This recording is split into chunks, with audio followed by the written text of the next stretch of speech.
نستعينه ونستغفره ونؤمن به ونتوكل عليه ونعوذ بالله من شرور أنفسنا ومن سيئات أعمالنا من يهده الله فلا مضل له ومن يضلله فلا هادي له وأشهد أن لا إله إلا الله وحده لا شريك له وأشهد أن محمدا عبده ورسوله أما بعد فأعوذ بالله من الشيطان الرجيم بسم الله الرحمن الرحيم قل إن كان آباؤكم وأبناؤكم وإخوانكم وأزواجكم وعشيرتكم وأموال اقترفتموها وتجارة تخشون كسادها ومساكن ترضونها أحب إليكم من الله ورسوله وجهاد في سبيله فتربصوا حتى يأتي الله بأمره صدق الله العظيم.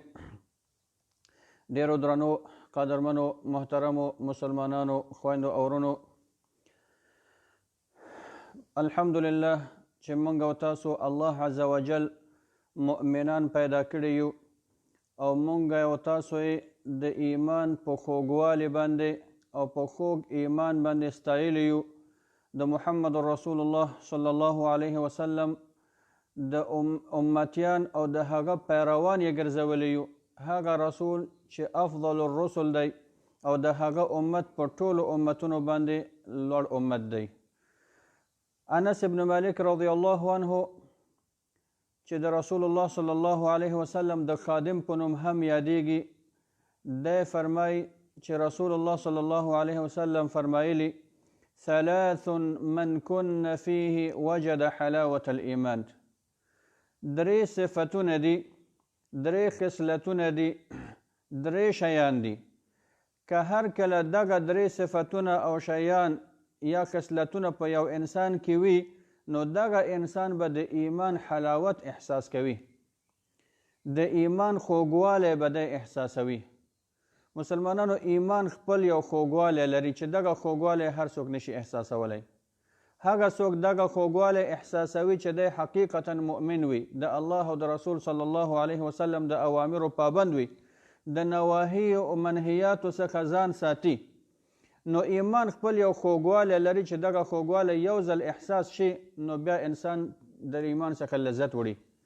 مګر تر څو چې انسان د دغه خوږوالي مرحلې ته نه وي رسېدلی، ځان ته مؤمن وایي، ځان ته به مسلمان وایي، مګر د ایمان خوږوالي څخه خوند نه اخلي، احساس به نه کوي.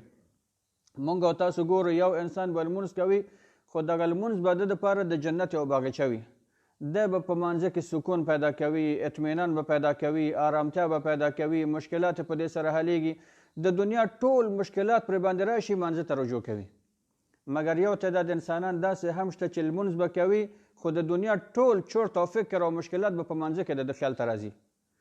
په مانځه کې به ولاړ وي د خپل دکان حساب به کوي، په مانځه کې به ولاړ وي د کورونو حساب به کوي، په مانځه کې به ولاړ وي د اولاد د مشکلاتو په اړه فکر کوي، خپل د ژوند مشکلاتو په اړه فکر کوي. هغه توجه او هغه خوند او لذت چې په مانځه کې په ایمان کې پروت دی هغه دی نشي احساسولی. ځکه موږ د هغه ایمان مرحلې ته نه یو رسېدلی چې انسان هغه خوږوالی د ایمان احساس کړي. الله عز وجل د موږ او تاسو ته توفیق نصیب کړي چې د ایمان دغه خوږوالي مرحلې ته ورسېږو او دغه خوږوالی احساس کړو.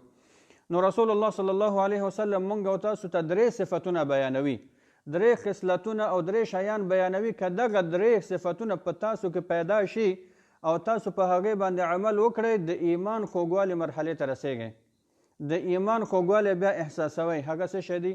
اول دا دی چې ان یکون الله ورسوله احب الیه مما سواهما، چې الله او د الله رسول صلی الله علیه وسلم انسان ته د دنیا او ما فیها د هر شي نه ډېر محبوب وي. الله سره د هر شي نه ډېر محبت ولري، رسول الله صلی الله علیه وسلم سره د هر څه څخه ډېر زیات محبت ولري. دې دواړه د هر څه نه زیات محبوب انسان ته. دوهم دا دی چې ان یحب المرء لا یحبه الا لله، انسان سره محبت وکړي، نور انسانانو سره محبت وکړي، دوستی وکړي، مګر ستا دغه دوستی او محبت خالص د الله دپاره وي، دنیاوي غرض په هغې کې نه وي. او دریم دا دی چې ان یکره ان یعود فی الکفر بعد ان کما یکره ان یقذف فی النار او کما قال علیه السلام. دغه انسان ته بیرته کافرېدل یا کفري عمل ترسره کول دومره بد معلومیږي لکه څرنګه چې دی په اور کې سوځېدل بد ګوري. څرنګه چې یو انسان نه غواړي چې اور کې وسوځېږي دومره چې ته د اور سوځېدلو څخه نفرت او لرېوالی اختیاروي کفر او د کفري عمل څخه هم باید دومره لرېوالی اختیار کړي. نو دغه درې شیان موږ او تاسو ته رسول الله صلی الله علیه وسلم خلاصه بیانوي. لومړی همدا دی چې ان یکون الله ورسوله احب الیه مما سواهما، چې الله او د الله رسول محمد صلی الله علیه وسلم تا ته ډېر محبوب وي، ستا ډېر خوښ وي د هر څه نه زیات. دغه هر څه ما سواهما یعنی ما سوا د الله و رسول نه نور څه شی دي، یعنی الله و رسول تا ته ستا د مال څخه ډېر غوروي. په دې معنی چې کم ځای کې چې د الله امر دی ته باید د الله امر په ځای کړې ولو که ستا په دې کې ظاهرا تاوان دی. غلا به نه کوې، حرام به نه کوې، رشوت به نه خورې، سود به نه خورې، تجارت کې به چل او فریب نه کوې، دا به نه کوې، دا به نه کوې، ځکه د الله امر دی. ولو که ستا اولاد وي، الله او رسول باید ستا ته د اولاد څخه ډېر محبوب وي. هغه ځای کې چې ستا د اولاد فطري محبت دی یا د اولاد مصلحت دی ظاهرا، مګر هلته د الله حکم په تضاد کې واقع کېږي. د الله حکم ته به اولویت ورکوي د اولاد په مقابل کې هم. د والدین مور او پلار څخه باید د الله او رسول محبت او د هغو حکم او طاعت تا ته ډېر زیات وي.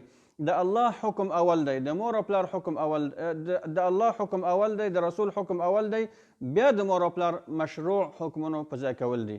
نو هغه ځای کې چې د الله او د رسول حکم ستا د مور او پلار حکم سره تضاد پیدا کوي، د الله او د رسول حکم ته به ترجیح ورکوي.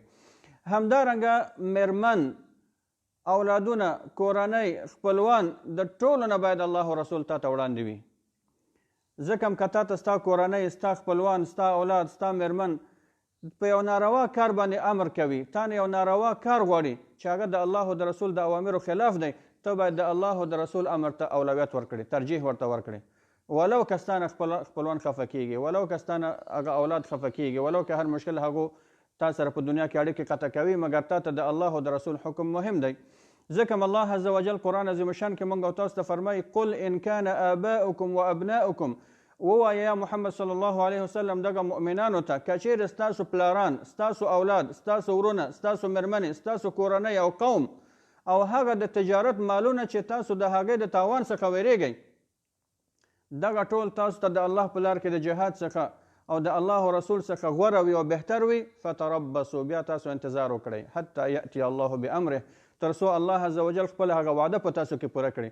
یعنی تاسو بیا د الله د عذاب انتظار وکړئ. په دې معنی چې د الله او د رسول محبت باید تا ته ستا د مال څخه، ستا د اولاد څخه، ستا د پلار څخه، ستا د زوی څخه، ورور څخه، میرمن څخه، قوم څخه، کورنۍ څخه، د ټولو څخه باید تا ته غوره وي. که د الله او د رسول مقابل کې تا ته هر زیان ظاهرا پیښیږي هم باید د الله او د رسول حکم ته ترجیح ورکړی شي.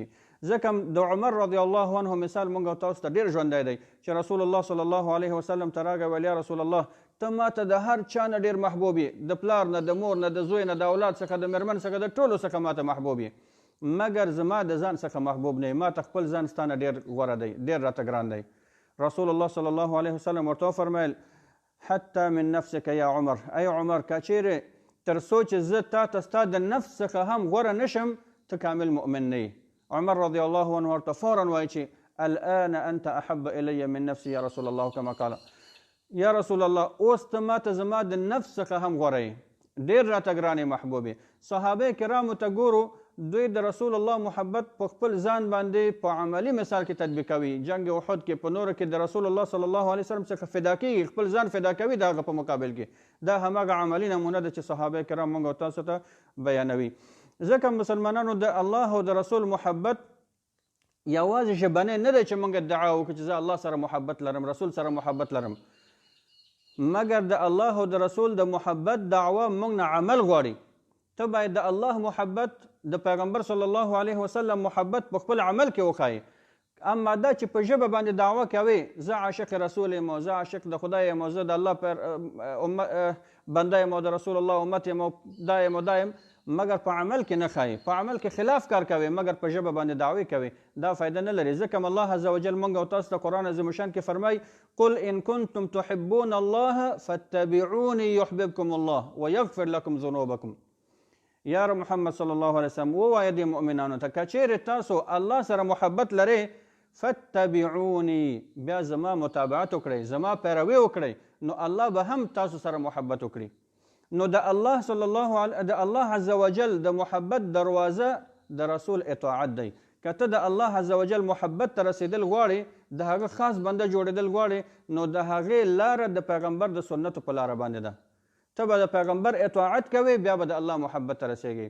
نو ځکه الله فرمایي که چیرې تاسو الله سره محبت لرئ فاتبعوني، تاسو زما اطاعت وکړئ، زما فرمانبرداري وکړئ، زما پیروي وکړئ، الله به هم تاسو سره محبت وکړي.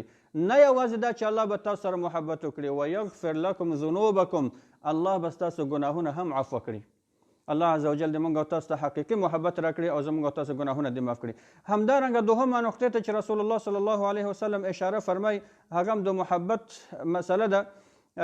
محبت په مسله کې هم مسلمانانو دا ډېر مهم دی چې انسان چا سره محبت کوي په دنیا کې دغه محبت باید د الله دپاره وي، د الله د رضا دپاره وي. ستا محبت چا سره باید وي؟ ته باید چا سره دوستي وکړې، خپل محبوب څوک باید وټاکې. ستا معیار د دوستۍ دپاره څه شی باید وي؟ ته باید ځان سره یو معیار ولرې، یو څه اصول او قواعد ولرې چې زه په دغه شرایطو باندې چا سره دوستي کوم، دغه رقم انسان زما خوښېږي، دغه رقم انسان زما نه خوښېږي. یو معیار باید ځان سره ولرې. هر فاسق او فاجر سره انسان دوستي نشي کولی، نه کوي، ځکه هغه تابع لارې کوي. ځکه هم د ایمان تقاضا همدا ده چې ستا محبت د الله دپاره وي او چا سره چې ته بغض کوې، جدایي کوې، هغه هم د الله دپاره وي. ته باید په خپل محبت کې د خپل نفس د خواهش او د شیطان پیروي ونه کړې، د الله او د رسول پیروي باید وکړې. هغه معیارونه چې شریعت موږ ته ټاکلي هغه ځان ته غوره کړه. ځکه ستا محبت باید تقوادارانو سره وي، پرهیزګارانو سره وي، نیکانو خلکو سره وي، هغه خلکو سره وي چې تا ته د هغو څخه یو ګټه رسیږي، یا ستا ته د دنیا ګټه رسوي یا د آخرت ګټه درته رسوي یا دواړه ګټې درته رسوي.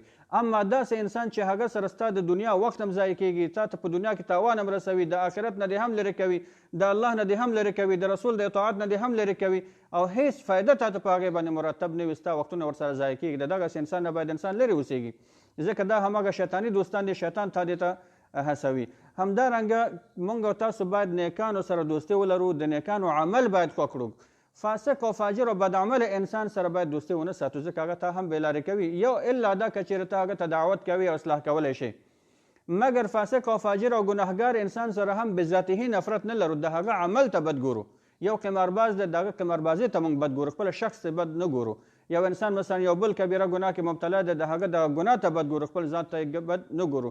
ځکه رسول الله صلی الله علیه وسلم موږ او تاسو ته فرمایي لا یؤمن احدکم حتی یکون هواه تبعا لما جئت به.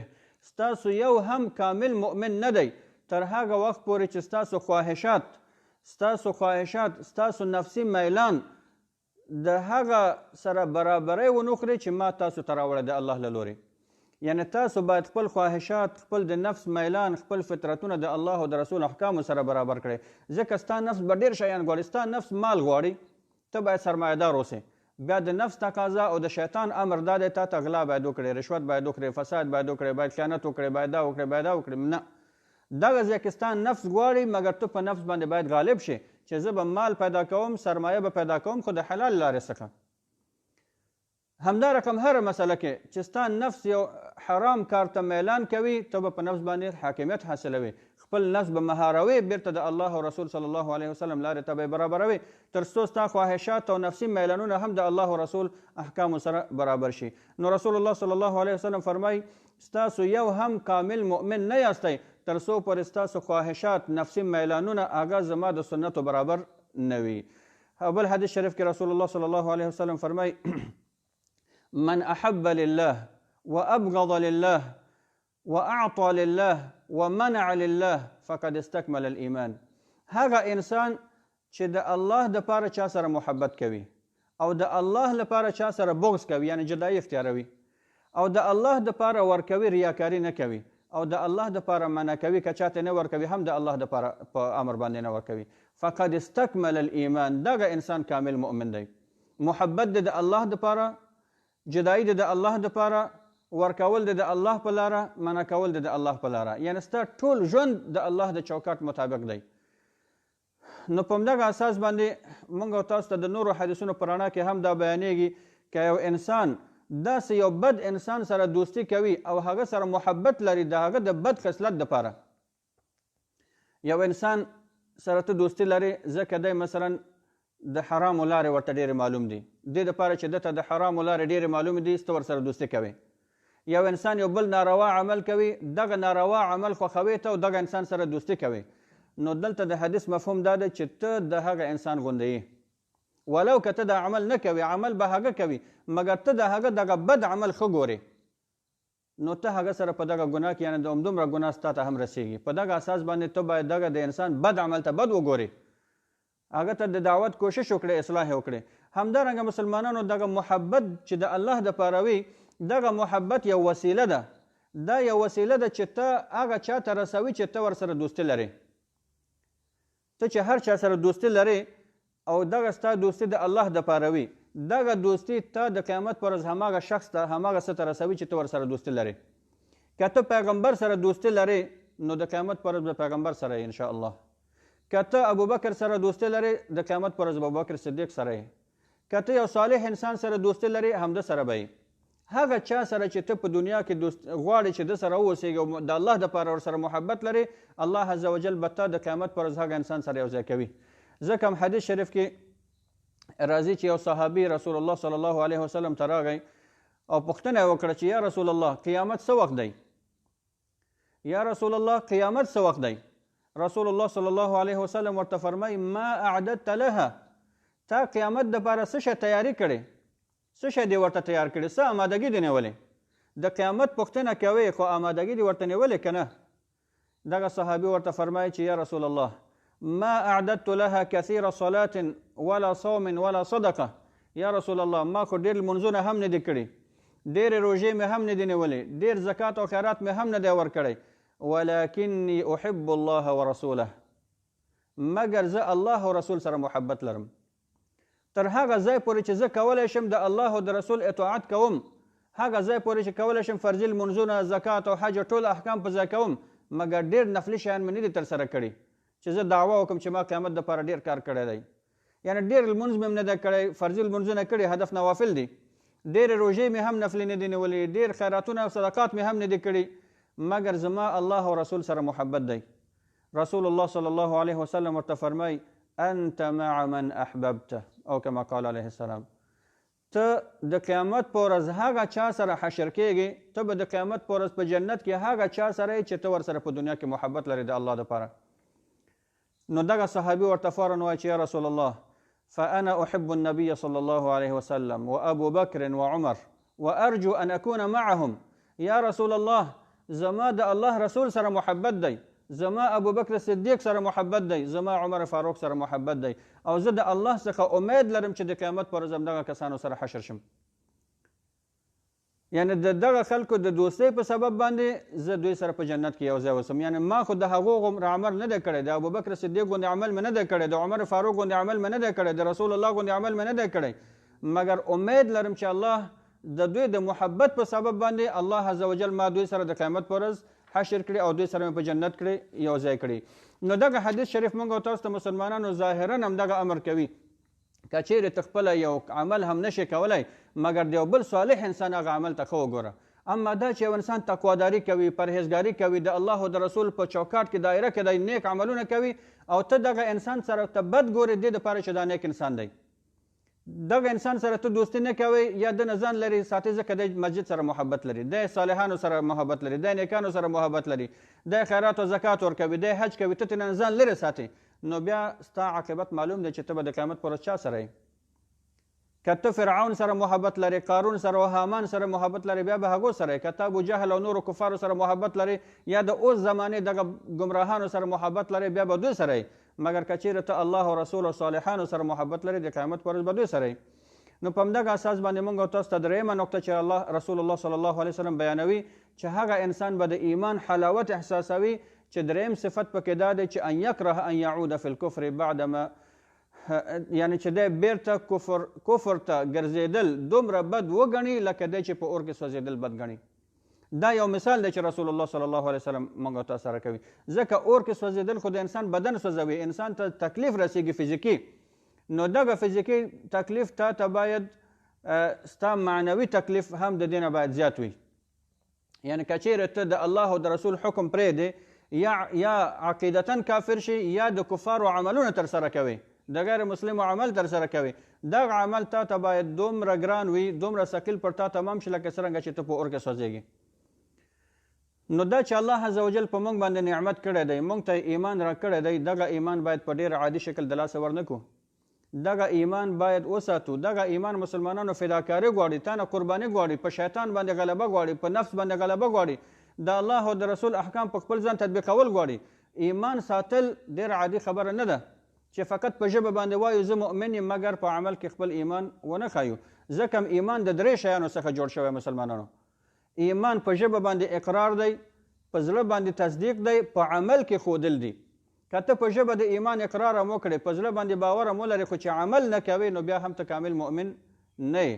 نو په همدغه اساس باندې موږ او تاسو ته الله عز وجل فرمایي چې تاسو نیک عملونه وکړئ، او که چیرې تاسو د الله محبت غواړئ چې الله تاسو سره محبت وکړي، نو بیا د پیغمبر صلی الله علیه وسلم د سنتو پیروي وکړئ. الله عز وجل موږ او تاسو ته توفیق راکړي چې حقیقي مؤمنان اوسیږو، او الله عز وجل د موږ او تاسو ته دا توفیق راکړي چې همدغه درې واړه صفات چې زموږ او تاسو الله او رسول سره حقیقي محبت پیدا شي، د هغو پیروي وکړو، نیکو خلکو سره، صالحانو سره د الله دپاره محبت وکړو، د بدو انسانانو څخه لرېوالی اختیار کړو، او هغه اعمال ترسره کړو چې الله عز وجل او رسول صلی الله علیه وسلم موږ او تاسو ته په هغې امر کړی، او د منهیاتو څخه ځان وساتو. وصلی الله علی سیدنا محمد وبارک وسلم علیه.